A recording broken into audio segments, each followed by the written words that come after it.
रानो चिड़िया बहुत मेहनत से अपने बच्चों के लिए दाना लेकर अपने घर आई थी। बच्चों, आज आप दोनों को केवल एक एक ही दाना मिलेगा। अम्मा, मुझे भूख ज्यादा लगी हुई है, मुझे 2 दाने खाने हैं। मैं भी 2 दाने खाऊंगा। बच्चों, इन दिनों जंगल में सूखा चल रहा है और ऐसे मौसम में दाना ढूंढना बहुत मुश्किल है, इसलिए आज आप एक एक दाना ही खा ले। मैं कल अपने बच्चों को मीठा फल ला कर दूंगी। मम्मा चिड़िया अपने बच्चों को दाना देने ही वाली थी कि उसके दरवाजे पर दस्तक होती है। मम्मा चिड़िया दरवाजा खोलती है। बाहर एक साधु पक्षी खड़ा था। बेटी, मैं यात्री हूँ, मुझे भूख लगी है, अगर घर में कुछ खाने को है तो मुझे दे दो। मम्मा चिड़िया सोच में पड़ जाती है। साधु बाबा पक्षी, मेरे पास केवल एक ही दाना है, लेकिन मैं वो दाना आपको दूंगी क्योंकि आप यात्री हैं और भूखे भी। चिड़िया घर में जाती है और अपने घर से एक दाना ले आती है। ले, ये दाना आप खा लें। वो साधु पक्षी वो दाना खा लेता है। बेटी, मैं जानता हूँ आप ये दाना अपने बच्चों के लिए लाई थी, ये आपकी परीक्षा थी और आप मेरी परीक्षा में पूरी उतरी हो। पुराने कुएं के पास एक पेड़ है, आप सूरज ढलने के बाद उस पेड़ के पास जाना और उस पेड़ से जो मांगोगी वो पेड़ आपको वही देगा। ऐसे कहते हुए वो साधु पक्षी अचानक गायब हो जाता है। अरे, ये साधु बाबा पक्षी कहाँ चले गए? मम्मा चिड़िया अपने घर चली जाती है। मम्मा, आपने एक दाना साधु बाबा पक्षी को दे दिया, लेकिन कोई बात नहीं, मैं दाना नहीं खाऊंगी। आप ये दूसरा दाना भाई को दे दें। नहीं मम्मा, मैं नहीं खाऊंगा ये दाना, आप ये दाना मेरी बहन को दे दें। शाबाश मेरे बच्चों, हमेशा ऐसे ही एक दूसरे का ख्याल रखना। वो साधु पक्षी मेरी परीक्षा लेने आया था और हम उसकी परीक्षा पर पूरे उतरे हैं, इसलिए साधु पक्षी मुझे एक जादुई पेड़ के बारे में बता कर गया है। गुड़िया बेटी, जब सूरज ढलेगा तो हम पुराने कुएं के पास उस जादुई पेड़ से जाकर भोजन ले लेंगे।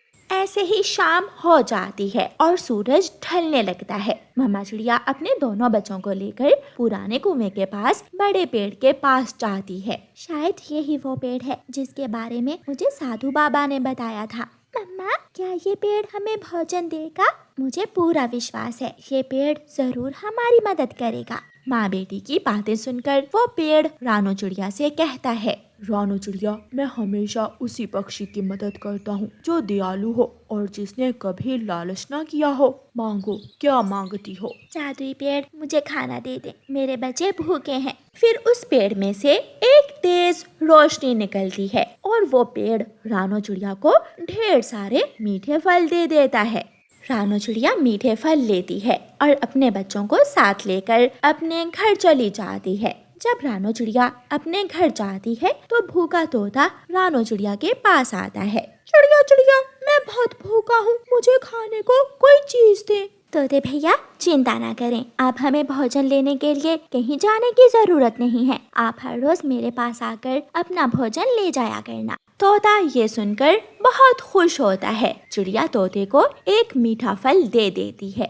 तोता मीठा फल लेकर खुशी खुशी वहाँ से चला जाता है। रास्ते में जाते हुए तोते को जंगल का लालची कालू कौवा मिलता है। वो तोते से पूछता है, तोते तोते, तुम ये मीठा फल कहाँ से लाए हो? मैं ये मीठा फल चिड़िया से लाया हूँ, जाओ तुम भी चिड़िया से जाकर मीठा फल ले लो। कौवा भागता है और रानो चिड़िया के घर के दरवाजे पर जाकर दस्तक देता है। चिड़िया दरवाजा खोलती है। चिड़िया चिड़िया, मैं बहुत भूखा हूँ, मुझे खाने को कोई चीज दे दो।